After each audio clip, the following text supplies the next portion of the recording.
Gloria al Señor, mis amados hermanos. Hoy más que nunca deseo que esa sea su oración. Oramos porque seamos edificados, oramos porque el Señor traiga salvación, oramos porque el Señor traiga un mayor conocimiento de Dios, que consecuentemente resulte en mayor amor por Él, y sobre todas las cosas, que mis labios falibles no sean impedimento alguno para su palabra infalible. En Cristo Jesús lo rogamos. Amén. Mis amados hermanos, vivimos en una época de plataformas de streaming, Amazon Prime, Netflix, Hulu, etcétera, etcétera, donde hay miles de series y películas disponibles a la punta de nuestros dedos.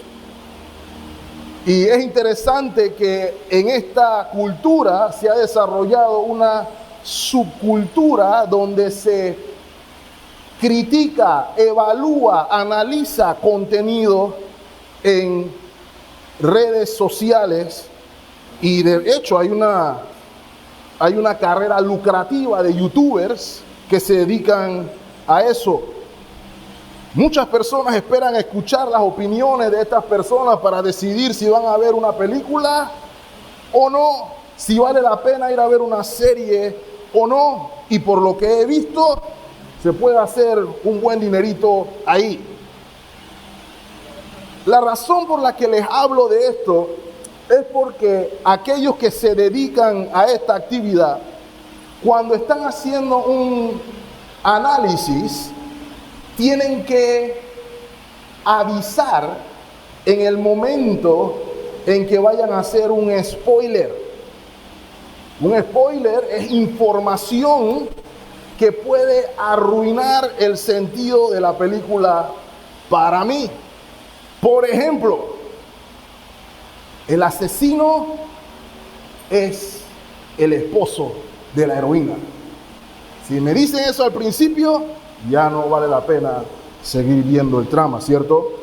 Es lo que se conoce como un spoiler. Ellos tienen que advertir, vamos a los spoilers, para que usted adelante o deje de escuchar hasta que vea la película. Todo el mundo odia los spoilers.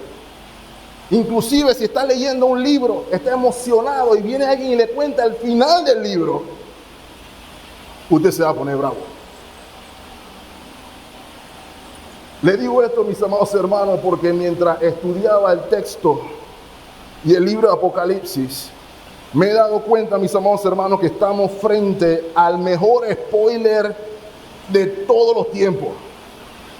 Tan bueno es que da cosa llamarlo spoiler, porque en lugar de arruinarnos la trama, lo que hace es mejorar la experiencia del espectador. El spoiler, que es Apocalipsis, te permite inclusive disfrutar mejor de la historia que está transcurriendo delante de tus ojos. Y es con esa intención, mis amados hermanos, que vamos a dar inicio hoy a una nueva serie en el Nuevo Testamento, particularmente en el último libro de la Biblia, el Apocalipsis. Escuché una vez a un predicador comentar que hizo o que leyó una encuesta en donde se hacían dos preguntas. ¿Cuál es el libro de la Biblia que las iglesias y las congregaciones quieren que se predique más? ¿Y cuál es el libro de la Biblia que los pastores menos quieren predicar? Y no es sorpresa, mis amados hermanos, la respuesta en ambas preguntas es el mismo libro, Apocalipsis. Las iglesias quieren oír y los pastores no queremos predicarlo. Pero hoy es la excepción. Y la razón por la que hemos tomado cierto recelo con el libro es porque hay temor, hay recelo, ¿cierto? El lenguaje, el significado de los símbolos. Las personas piensan que eso es para académicos, teólogos, másteres en divinidad. Esos son las personas que deben leer el libro de Apocalipsis. Decía inclusive Martín Lutero que para el lector común y corriente, Apocalipsis no significa absolutamente nada. Y yo, mis amados hermanos, quiero probarles que Lutero estaba equivocado.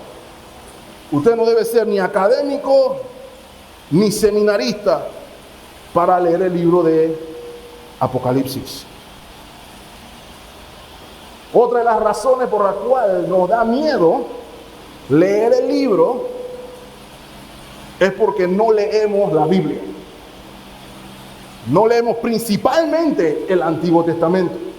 Y al leer el Antiguo Testamento encontramos todavía un mejor entendimiento del libro de Apocalipsis. Y sepámoslo bien, hermanos, todos los planes y resoluciones de leer la Biblia en un año comienzan bien en enero. Todo el mundo está en línea con el texto bíblico que nos toca, pero ya cuando llegamos a Levítico, por ahí es que todo el mundo va terminando. Y comenzamos con una nueva resolución. Sea cual sea la razón, el libro de Apocalipsis y el libro de Cantares son los menos leídos en toda la historia de la iglesia. Lo cual es una pena, mis amados hermanos, porque el propósito del libro, como lo vamos a ver hoy, es precisamente lo contrario. Dios quiere que usted y yo leamos este libro. Y les voy a probar que no requiere que usted tenga un máster en divinidad o un doctorado en teología. Usted puede entender Apocalipsis. ¿Sabe por qué, mis amados hermanos? Este es uno de 66 libros. Todos están inspirados por Dios y por ende todos son útiles para enseñar, para redarguir, para corregir, para instruir en justicia. Note, a fin de que el hombre de Dios sea perfecto y enteramente preparado para toda buena obra, incluyendo Apocalipsis.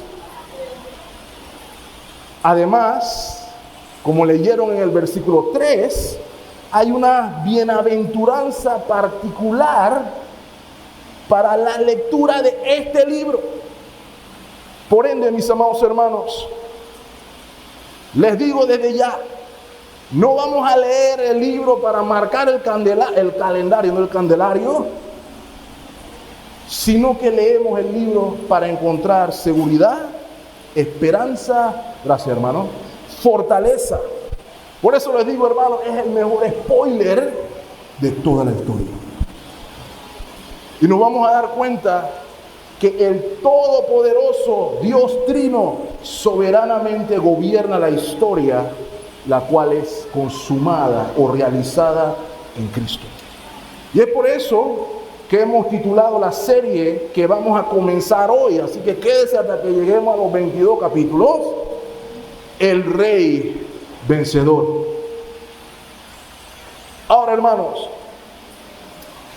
el mensaje de hoy tiene un carácter introductorio, porque nos vamos a dar cuenta en el prólogo del libro que el Espíritu Santo nos concede un comentario introductorio acerca del tema del libro, su autor, su propósito. Y por eso yo quise titular el mensaje de hoy, el prólogo al Rey Vencedor. Así que vamos a estar viendo, con la ayuda de Dios sobre todas las cosas, claves interpretativas para el libro de Apocalipsis. Vamos a estar viendo perspectivas interpretativas para el libro de Apocalipsis. Vamos a ver el prólogo del libro de Apocalipsis y vamos entonces a concluir con reflexiones finales, con la intención de que todos estén motivados a seguir estudiando el libro de Apocalipsis con nosotros y para que podamos seguir creciendo en fe. Entonces, sin más preámbulo, hermanos, vayamos a las claves interpretativas. Como ya les dije, considero importante que veamos algunas claves interpretativas del libro. Y las claves radican en que usted y yo podamos comprender la naturaleza del libro. Una de las razones por las que le tenemos miedo a Apocalipsis es porque no entendemos qué tipo de libro es. Y los libros de la Biblia están escritos en diferentes géneros literarios, de los cuales en el libro de Apocalipsis usted puede encontrar al menos 3. ¿Cuál es el primero? La epístola.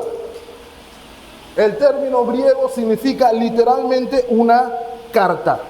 Y usted dará cuenta, mis amados hermanos, que en el Nuevo Testamento hay cartas personales escritas a un individuo o cartas que están escritas para varias personas de carácter circular.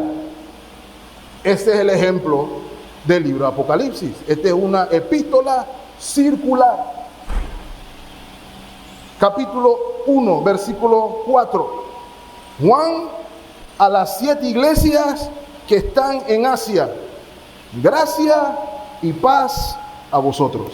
Eso es lenguaje de carta. Es el lenguaje epistolar. ¿Ok? La clave para entender las cartas es que cumplen 2 funciones. La primera, enseñarnos doctrina, y la segunda, aplicar la doctrina. ¿Recuerdan cuando estudiamos Efesios? Los primeros 3 versos nos hablan de la teoría del Evangelio. Y apenas llegamos al capítulo 4, comienzan entonces los mandatos. Teología primero, aplicación después. Ese es el propósito de las epístolas. Y eso lo vemos primordialmente aquí en la primera bienaventuranza. Cuando el Señor se dirige a las iglesias también lo observamos.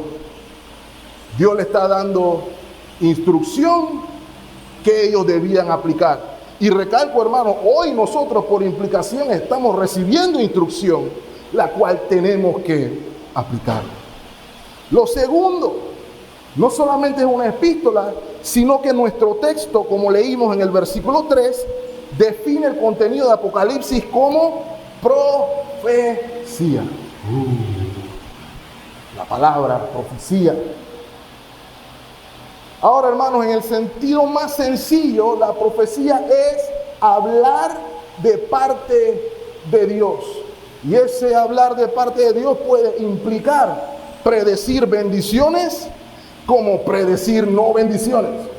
Puede inclusive ser un llamado a la esperanza de liberación, entre otras cosas. Pero es, en el sentido más básico, hablar de parte de Dios. Ahora, ¿qué tiene que ver con nuestro estudio aquí? Que el lenguaje profético es un lenguaje figurado. Es un lenguaje figurado que muestra inclusive imágenes en términos del pacto de Dios con su pueblo. Eso es lo que es el mensaje profético. Igualmente, mis amados hermanos, hay una rama de la profecía, lo que se llama literatura apocalíptica. ¿Ok? El libro de Daniel, porciones del libro de Ezequiel y desde luego Apocalipsis son literatura apocalíptica. ¿Y cuál es la evidencia de literatura apocalíptica? Visiones. Visiones proféticas de carácter simbólico. Esto es importante. De carácter simbólico. Que fueron registradas exactamente como fueron vistas por el autor y explicados por el intérprete divino. Y usted va a escuchar a Juan decir: y vi, y miré, y volví a ver. Lo vamos a ver constantemente. ¿Y qué implica también? Hay mucho carácter simbólico y figurado. Importante también. Entonces, aquí tenemos ya una llave interpretativa, porque lo primero, en los 3 géneros literarios que mencioné, el contexto es el rey. El contexto define lo que se está viendo aquí, no yo. Si hay un símbolo, vamos a preguntarle a Juan qué significa el símbolo. Y si Juan no nos dice qué significa el símbolo, nos vamos entonces al resto de la Biblia para ver qué puede significar el símbolo. Entonces no buscamos en Apocalipsis lo que nosotros queremos, sino que estamos atentos para oír lo que hay. ¿Ok? La siguiente clave interpretativa, aparte de los géneros, déjame paciencia, hermano, porque esto es importante. Los números. Los números. Es evidente apenas leemos el libro, ¿cierto? Y nos ponemos inmediatamente el 666, 244,000. Todos estos números, mis amados hermanos, tienen significado. Tienen un propósito simbólico. Y voy a darle unos ejemplos rapidito, porque hay varios. El primero y el más común, el 7, es el más común y el más predominante en el libro. Por ejemplo, 7 iglesias, eso es relevante. ¿Ok? ¿Saben por qué? Las 7 iglesias que se mencionan en Apocalipsis no eran las únicas 7 iglesias en Asia. Habían más. Así que ese número 7 significa algo.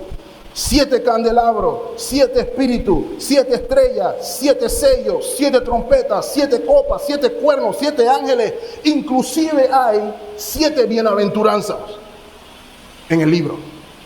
Acompáñenme, por ejemplo, hasta cómo se nos describen algunos atributos de Dios en múltiplo de 7. Apocalipsis 5:12.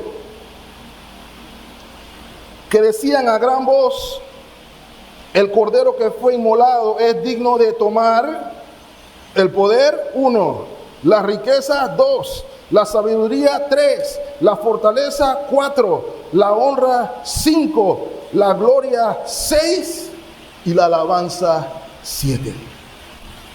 Este número, mis amados hermanos, debe verse por su significado, el cual implica totalidad, carácter completo, inclusive implica perfección. El otro número interesante, hermano, el número 3. El número 3 es bastante común también, porque si se dan cuenta, marca un patrón a lo largo del libro. Vamos a ver frases en serie de 3, y si se dieron cuenta, al leer el prólogo vemos serie de 3. Algunos dicen inclusive que hay como un ritmo en 3 tiempos aquí, para los que son músicos.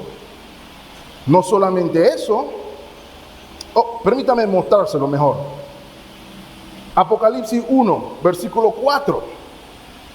Juan, a las 7 iglesias que están en Asia. Note: gracia y paz a vosotros, del que es, 1, que era, 2, que ha de venir, 3, y de los 7 espíritus que están delante de su trono. Versículo 5, y de Jesucristo, el testigo fiel, el primogénito de los muertos, el soberano de los reyes a la tierra, al que nos amó y nos lavó de nuestros pecados con su sangre. Serie de 3. El libro es altamente trinitario también. El que era, el que es, el que ha de venir, los 7 espíritus y Jesucristo. ¿Ok? Otro número importante, número 4. Y el 4 es simbólico del orden creado, de la creación. Por ejemplo, si vamos a Apocalipsis 7:1.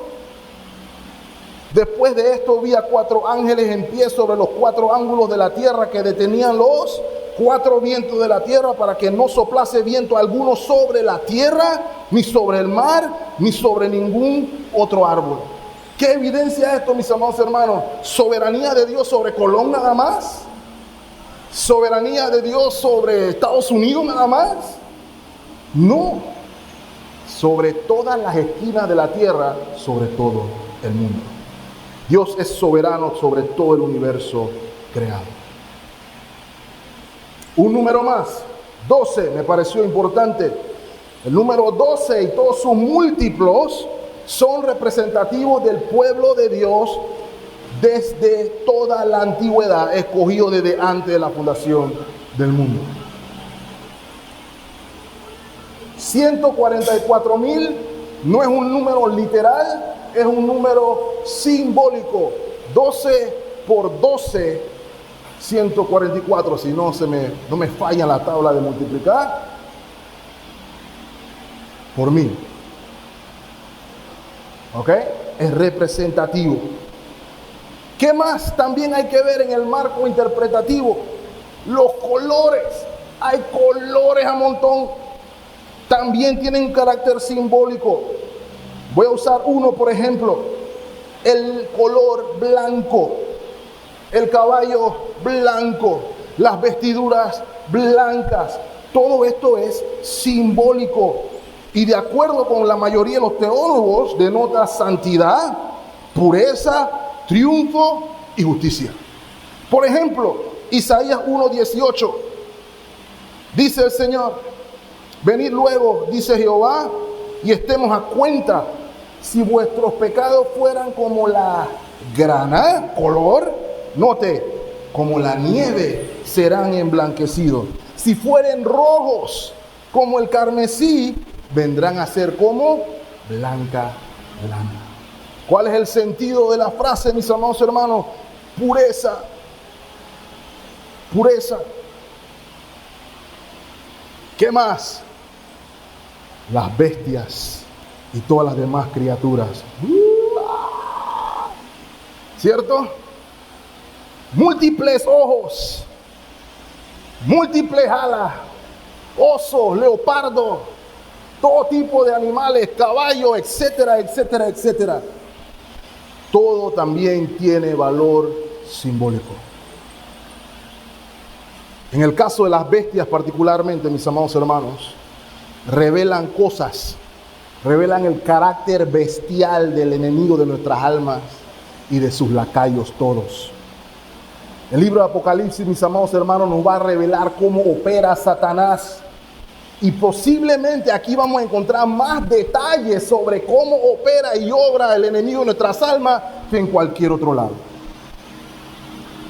Por ejemplo, el libro de Apocalipsis nos revela a Satanás como un imitador que busca oponerse a Dios y quiere oponerse a Dios en los mismos términos que Dios.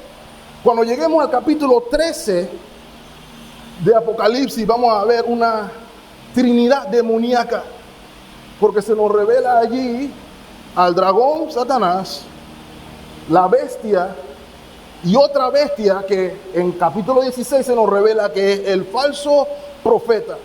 Imitan, parodian, mejor dicho, a la Santísima Trinidad. Inclusive la bestia sale herida y se cura y la gente dice: ¡ah, la bestia es lo máximo! Mis amados hermanos, pero el Hijo murió y volvió a vivir. Hay una diferencia abismal. Habiendo dicho eso, hermanos, veamos algunas perspectivas interpretativas. Hay 4 perspectivas interpretativas que a lo largo de los años la iglesia ha utilizado para interpretar los eventos que ve Juan, particularmente a partir del capítulo 6. Ahora, hermanos, recalco, esto no lo inventé yo, es lo que la iglesia a lo largo de los siglos ha visto como el desarrollo apocalíptico. Hay una no muy popular que es la perspectiva preterista. Ese término preterista significa más o menos ya pasó, ¿ok? Y la idea es aquí de que los eventos que se describen en el texto bíblico, particularmente a partir del capítulo 6, eso ya pasó todo. Inclusive ya pasó en el año 70 después de Cristo, y para esa perspectiva la bestia es Nerón, el emperador romano, por poner un ejemplo. Y vamos a darnos cuenta que toda la perspectiva tiene una bestia. ¿Cuál es? No se debe ver así.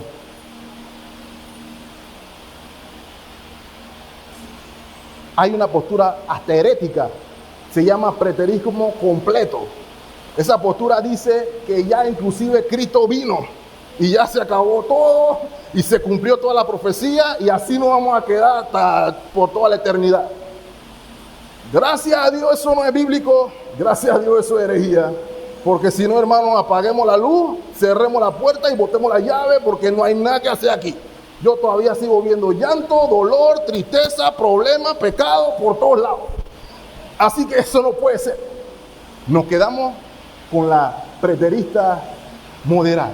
Esa entiende que todavía por lo menos falta que Cristo vuelva. ¿Ok? Ahora, hay otra perspectiva. O antes de decir la otra perspectiva, permítame decirle cuál considero que es la debilidad de la perspectiva preterista. Respetando a todos mis hermanos preteristas. El problema primordial radica en que los eventos de Apocalipsis ya no aplican para los cristianos del siglo XXI. Porque ya todo pasó.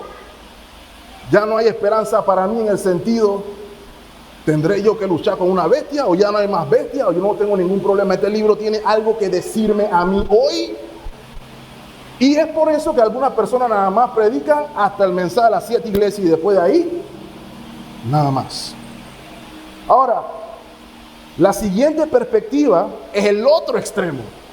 Y es la perspectiva futurista. La perspectiva futurista ve todos los eventos de Apocalipsis en el futuro lejano. Todo es todo lo contrario. Va lejos. ¿Ok? La postura preterista más famosa, o no, futurista más famosa, es la dispensacional, donde escuchamos la historia de la gran tribulación y los 7 años y todo este asunto, el rapto secreto, después Cristo viene y esa. El problema con la perspectiva futurista es el opuesto a la preterista, porque entonces el libro no tiene significado para nadie más que para los cristianos modernos. Imagínense Pablo diciendo a la iglesia de Esmirna, este es el mensaje de Dios, pero no es para ustedes, es para un pocotón de gente en el siglo XXI. Es lo que hace la postura preterista. Es el mayor problema. Y bajo esta postura han habido infinidad de bestias, desde lo que he leído hasta lo que yo vi. La Iglesia Católica, Roma, los Estados Unidos, Rusia, etcétera, etcétera. Ya en mi tiempo hasta Obama era el anticristo. Y ya algunos están diciendo que Trump también. ¿Ok? Esa es la perspectiva futurista. Hay una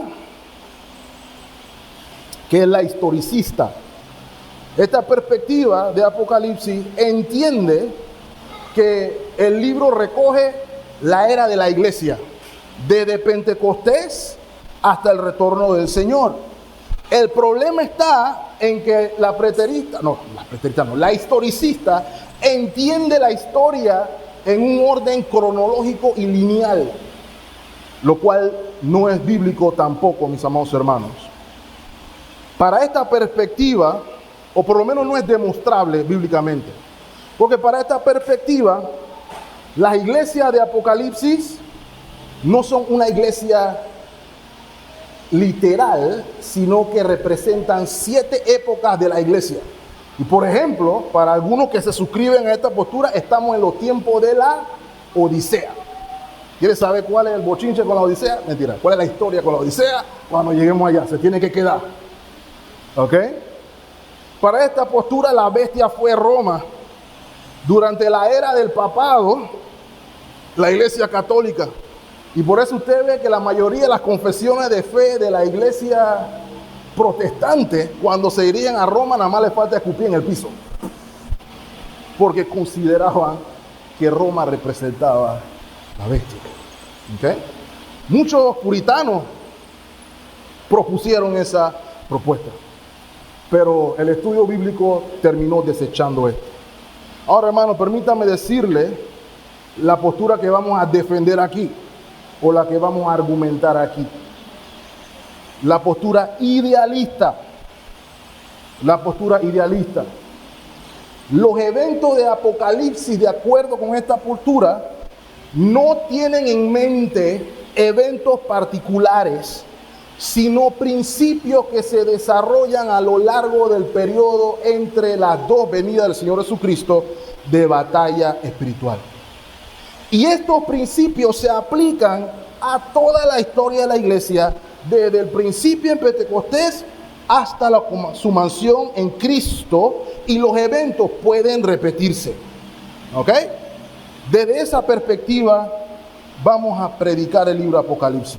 Nosotros no vemos el libro de Apocalipsis como un rompecabezas que hay que armar, sino que lo vemos como un libro de figuras que describen el mismo evento desde diferentes perspectivas.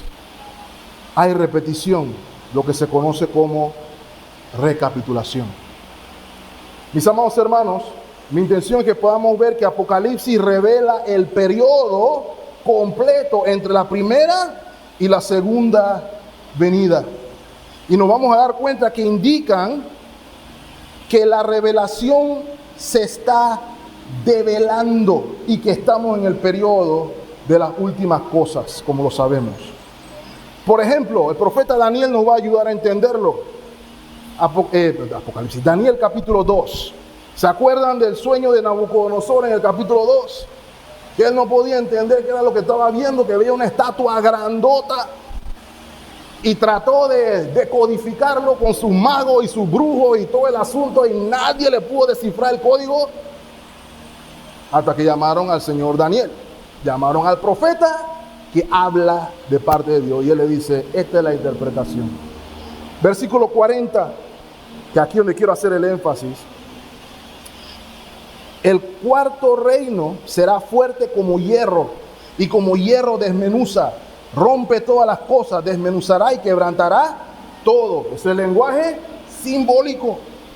Y lo que viste de los pies y los dedos, en parte de barro cocido de alfarero y en parte de hierro, será un reino dividido, mas habrá en él algo de la fuerza del hierro, así como hierro mezclado con barro cocido. Versículo 42. Y por ser los dedos de los pies en parte de hierro y en parte de barro cocido, el reino será en parte fuerte y en parte frágil. Versículo 43. Así como viste el hierro mezclado con barro, se mezclarán por medio de alianzas humanas, pero no se unirán el uno con el otro, como el hierro no se mezcla con el barro. Versículo 44. Y en los días de estos reyes, el Dios del cielo levantará un reino que no será jamás destruido, ni será el reino dejado a otro pueblo, y desmenuzará y consumirá a todos estos reinos, pero él permanecerá, ¿por cuánto tiempo, hermano? Para siempre. Versículo 45.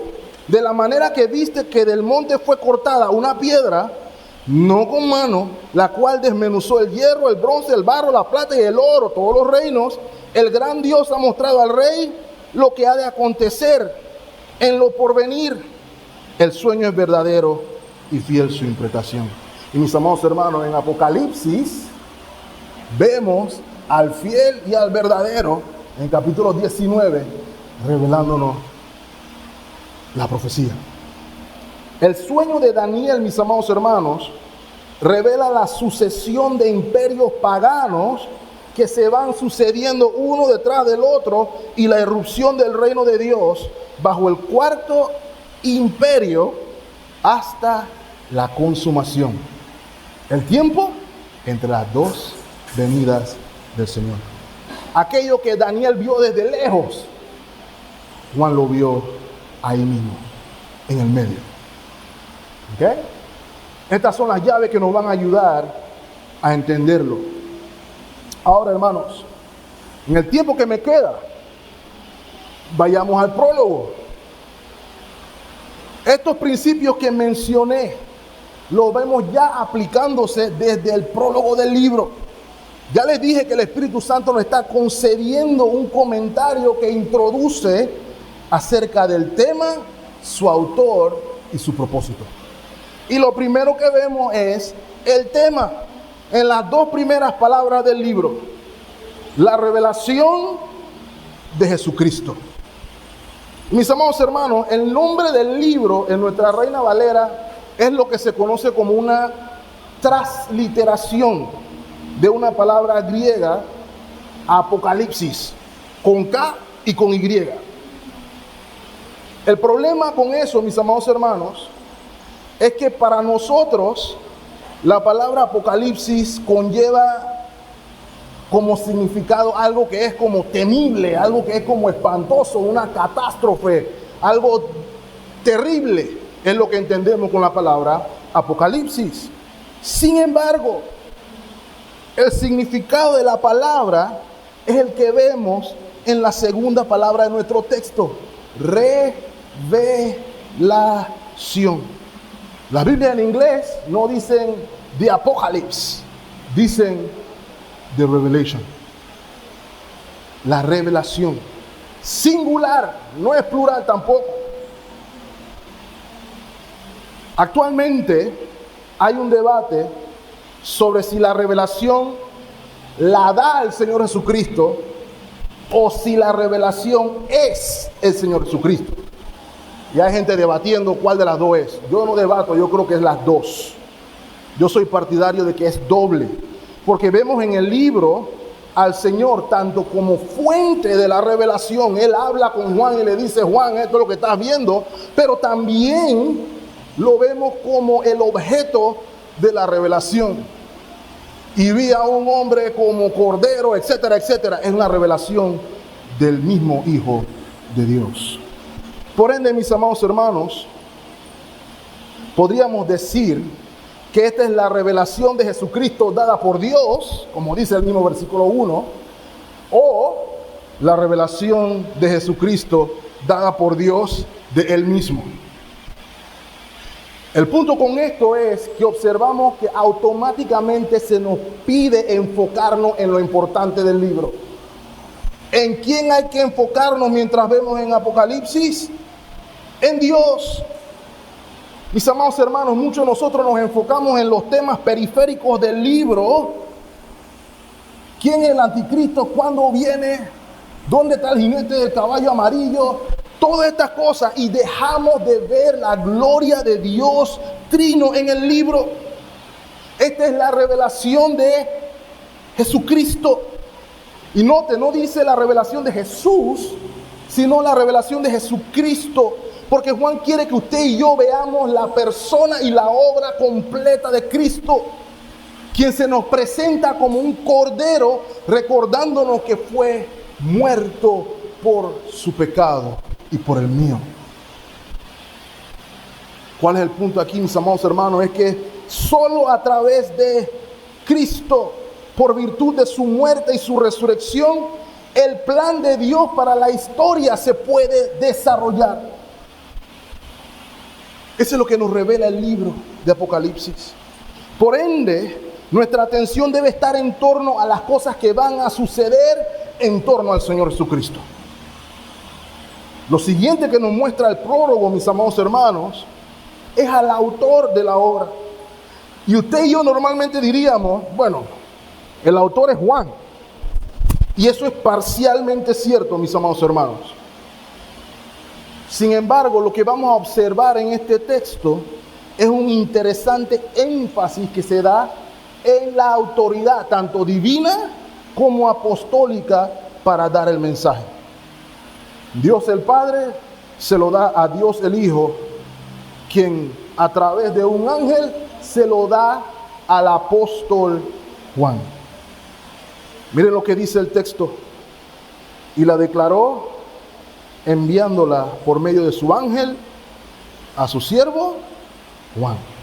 ¿Ok? Y aquí se nos muestran dos cosas. La primera, este es un recordatorio del papel preponderante que juegan los ángeles en el desarrollo de la historia de la revelación, de la redención. Aquí particularmente vemos a ángeles ayudar a Juan a entender la visión. Así como en casa pueden leer Daniel capítulo 10, como ángeles ayudan a Daniel a entender la revelación que estaba viendo. Ese rol lo vemos en la figura angelical. No solamente vemos a los ángeles dando información, sino que ejecutando la voluntad de Dios y ejerciendo juicio. Figuras imponentes. Cuando vamos llegando al final, Juan ve uno de los ángeles y dice que se iba a arrodillar para adorarlo, se iba a postrar. Y él le dice: no, yo soy consiervo tuyo. Yo soy consiervo tuyo a dar al Señor. Figuras imponentes. Alguien me explicaba, cuando hablamos de Sodoma y Gomorra, por poner un ejemplo, la Biblia nos dice, fueron 2 ángeles nada más los que hicieron ese estrago. Poderosos mensajeros que vienen por parte de Dios y que aquí juegan un rol importantísimo.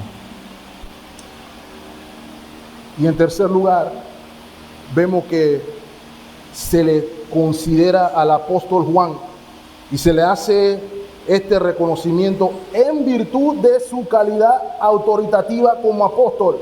Apóstol de los de verdad, no como los modernos de ahora. Note, Juan es llamado a escribir y transmitir la revelación a los destinatarios finales. Y los destinatarios finales lo veremos en un momento. Pero note lo que sigue diciendo el versículo 2.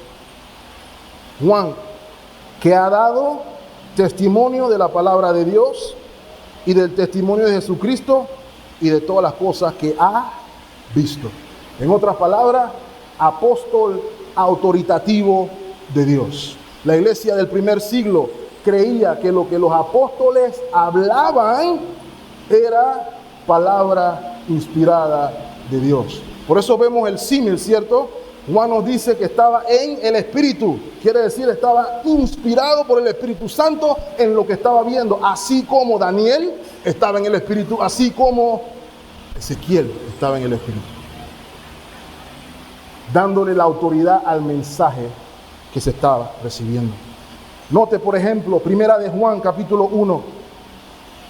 Este es Juan escribiendo a la iglesia allá. Miren, lo que era desde el principio, lo que hemos oído, lo que hemos visto con nuestros ojos, lo que hemos contemplado y palparon nuestras manos tocante al verbo de vida. Versículo 2, porque la vida fue manifestada y la hemos visto y testificamos y os anunciamos la vida eterna, la cual estaba con el Padre y se nos manifestó.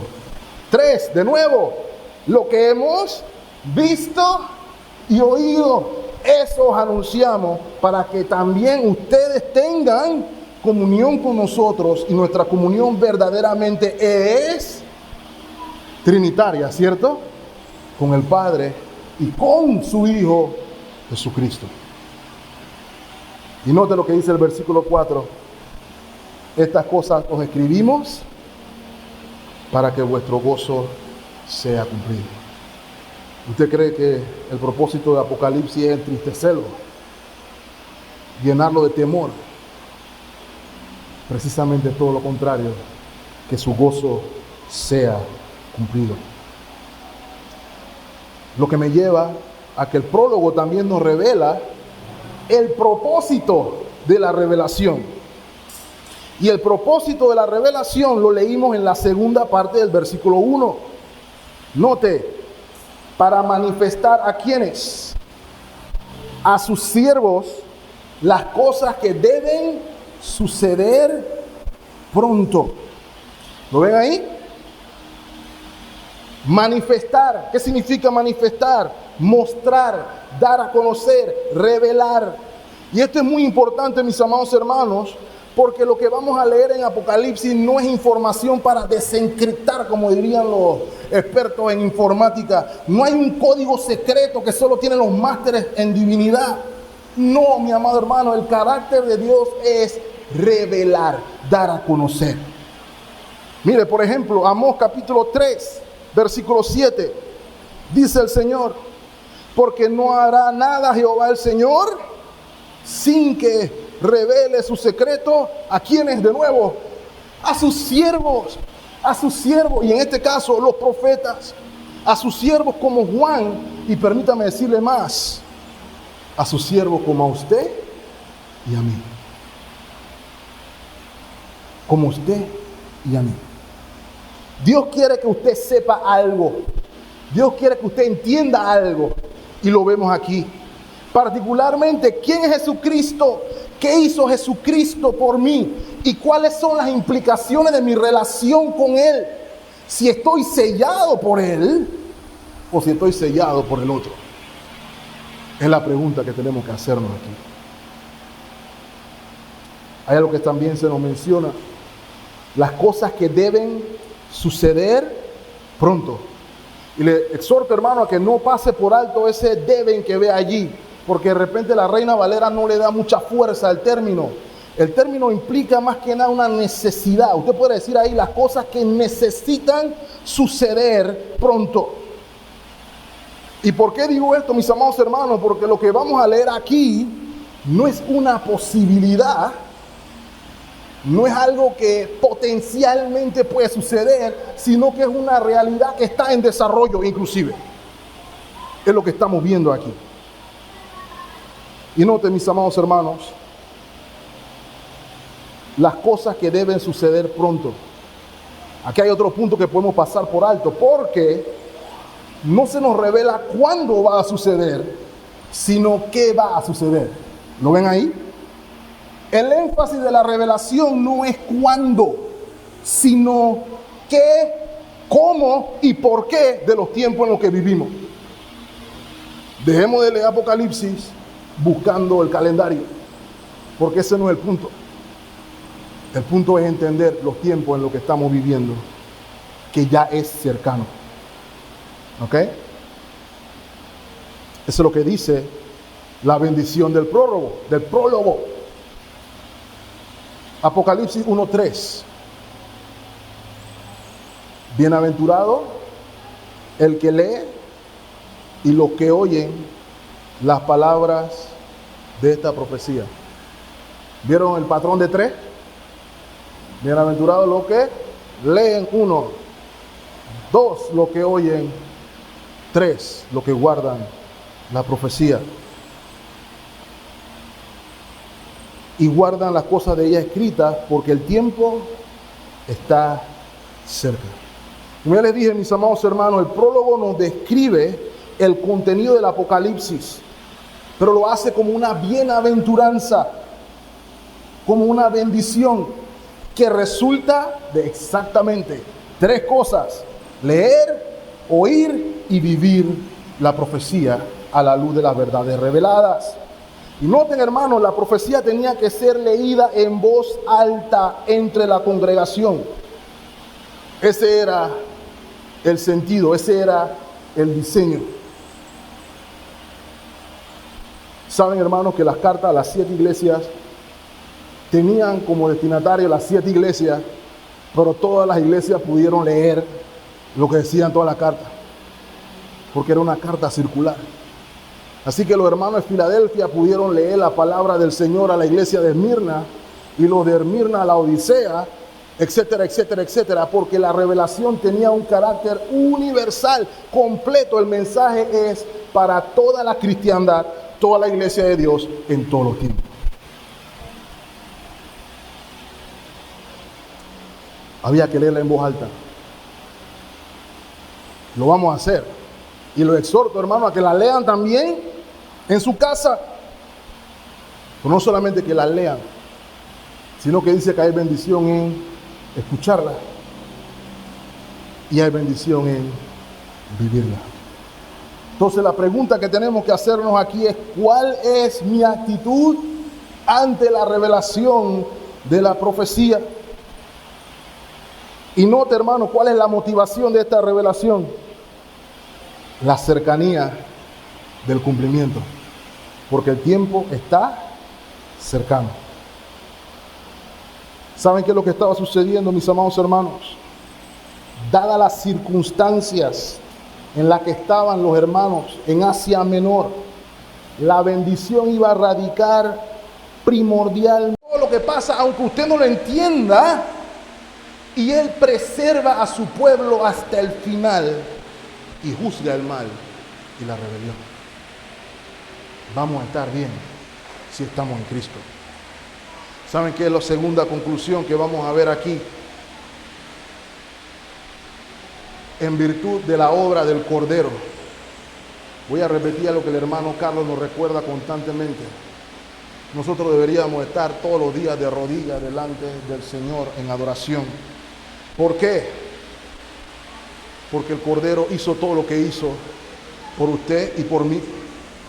Y vamos a ver en Apocalipsis diversos escenarios donde ante la persona y la obra del Señor Jesucristo, la respuesta automáticamente es adoración. Los ancianos oyen la palabra clave, van quitándose corona, vamos a adorar. Los redimidos, los 144,000 hermanos, todo lo que se hace en el trono, porque Apocalipsis nos da espacio en el trono. Yo no veo ahí en la visión de Juan nadie tomando daiquiri en la nube. Todos están adorando al Cordero por los siglos de los siglos de los siglos. Más vale que vayamos practicando hoy, ¿cierto? Más vale que vayamos practicando desde ya. Apocalipsis 4:8. Y los 4 seres vivientes tenían cada uno 6 alas y alrededor y por dentro estaban llenos de ojos y no cesaban día y noche de decir: Santo, Santo, Santo es el Señor Dios Todopoderoso, el que era, el que es y que ha de venir. Santo 1, Santo 2, Santo 3, el Señor Todopoderoso, el que es 1, el que era 2 y el que ha de venir 3. Versículo 9. Y siempre, o sea, día y noche, porque eso es lo que decía el versículo 8, que aquellos seres vivientes dan gloria y honra y acción de gracia al que está sentado en el trono, el que vive por los siglos de los siglos. Versículo 10. Los 24 ancianos se postran delante de él que está sentado en el trono y adoran al que vive por los siglos de los siglos y echan su corona delante del trono diciendo, lo vamos a ver en su momento. ¿Cuál es el punto, hermanos? El Apocalipsis nos llama a vivir vida de adoración. Nadie te tiene que obligar a adorar si fuiste salvado por el Cordero. Ese es el punto que vemos aquí. Nadie está ahí obligado. Todo el mundo está feliz y contento porque el Cordero hizo por ellos. Otro tema importante que vemos en la conclusión, mis amados hermanos, que Apocalipsis describe, es el tema de la batalla espiritual. Mis amados hermanos, Apocalipsis nos va a permitir ver todo lo que el ojo desnudo no puede ver que sucede detrás del desarrollo de la historia. Apocalipsis nos permite ver las fuerzas espirituales en operación. Hay una batalla transcurriendo. Dios y sus huestes angelicales y Satanás y sus huestes angelicales caídas. Vamos a poder ver lo que sucede y vamos a ser recordados, mis amados hermanos, que nuestra batalla no es contra carne ni sangre. Aquí vamos a poder ver a nuestro enemigo en todo su esplendor y en todo su fulgor. Pero ¿saben qué es más importante aún, mis amados hermanos? Que la humanidad juega un rol en esta batalla. Todos los seres humanos, escúchenme bien lo que voy a decir, hermanos. Todos los seres humanos juegan un rol en esta batalla. Usted va a estar ya sea en un bando o en el otro, pero va a estar en uno. No hay punto medio. O está en el bando de Satanás o está en el bando del Señor. Eso es lo que enseña Apocalipsis. No, yo soy ateo, así que yo no estoy metido en nada de esto. Eso es espiritualmente satánico. Ah, no, lo que pasa es que yo soy budista y espiritualmente satánico. Ah, no, que yo soy islamista y yo creo en Alá como tú, espiritualmente satánico. Ah, no, que yo soy judío y yo creo en Jesús, Yeshua y todo el revolú, pero Él no es Dios, espiritualmente satánico. Ah, pero yo voy a la iglesia de vez en cuando todo. una vez al mes y doy mi ofrenda de vez en cuando, pero yo no conozco al único Dios verdadero, espiritualmente satánico. Dos bandos, no hay punto medio. Eso es lo que vamos a ver en Apocalipsis. El número 12, como ya mencioné, habla del pueblo de Dios. El número 10, otro número que vamos a ver, habla de la gente del otro. De eso es lo que habla. No hay punto medio. Estamos del uno o del otro. Y la pregunta que tenemos que hacernos aquí es, ¿en qué bando estás? Si estás en la iglesia, pero vives como si no estuvieras en la iglesia, ya tú escogiste tu bando, aunque no lo creas. Mi exhortación en este caso, entonces, mis amados hermanos, es llamarlo a todos a dejar de buscar marcas en nuestros brazos y microchips y ver si alguien nos quiere colar una sustancia rara que no nos va a permitir comprar y vender y estar preocupado de que si alguien nos quiere enfermar o que si alguien nos quiere hacer o whatever. Nadie me va a poner la marca. Andábamos en un tiempo buscando los códigos de barra, ¿se acuerdan? Yo estuve en ese tiempo cuando la gente iba al súper y estaba viendo 6, 6, 9. Échale en la carretilla. 6, 6, 3. Échale en la carretilla. 6, 6, 6. Fuera. Así estábamos, ¿cierto? Muchos estuvimos así. A mí me puede echar cuento. Dejemos de buscar la marca o ese sello, porque hay un sello más importante, el sello que da el Cordero. Todo el mundo habla del otro sello, y si me preguntan a mí, hermano, la gente que se está cuidando del sello, lo tiene. Pero no me tienen que hacer caso a mí. Pero la Biblia nos habla de los 144,000 sellados con el sello del Cordero. La pregunta es, ¿tienes el sello del Cordero? ¿Conoces al Cordero de Dios que quita el pecado del mundo? Ese es el mensaje de Apocalipsis. Juan 17:3, y esta es la vida eterna, que te conozcan a ti, el único Dios verdadero, y a Jesucristo a quien has enviado. ¿Lo conoces? Si no lo conoces, tienes el otro sello. Pero Él pone un nuevo sello y hace nuevas todas las cosas a los que han creído en Él. La otra conclusión, sufrimiento.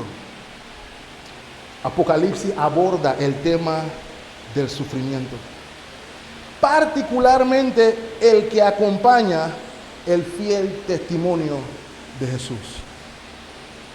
Mis amados hermanos, en el mundo vamos a hallar aflicción por dos razones. Primero, porque vivimos en un mundo caído. Ya eso de por sí da aflicción al creyente o al no creyente. Qué difícil ser cristiano, me voy para el mundo. ¿Quién en el mundo no sufre? Esperaré sentado.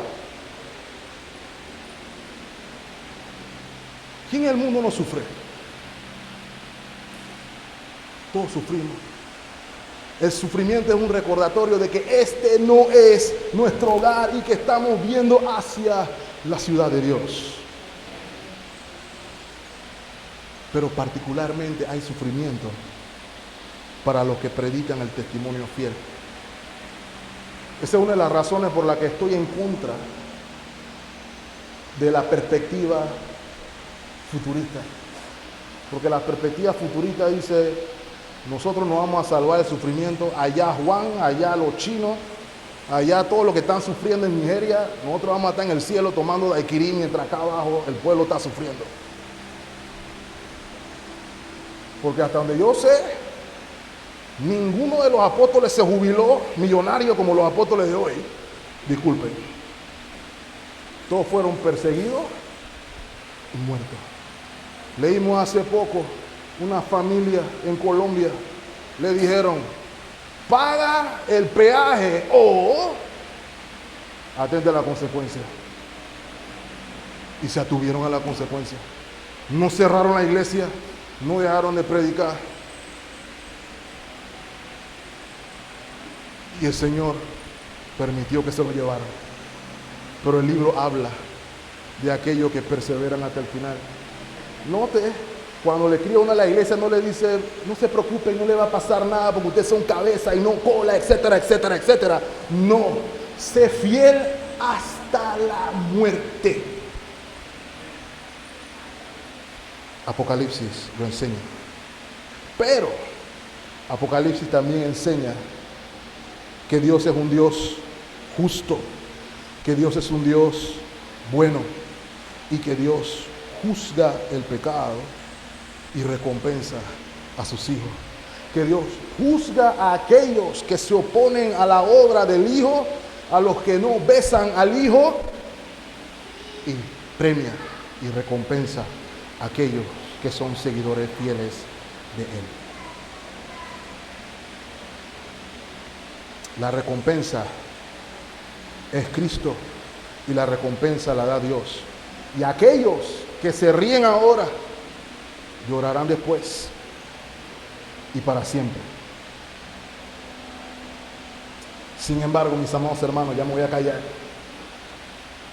Tenemos en nuestras manos el mejor spoiler de la historia.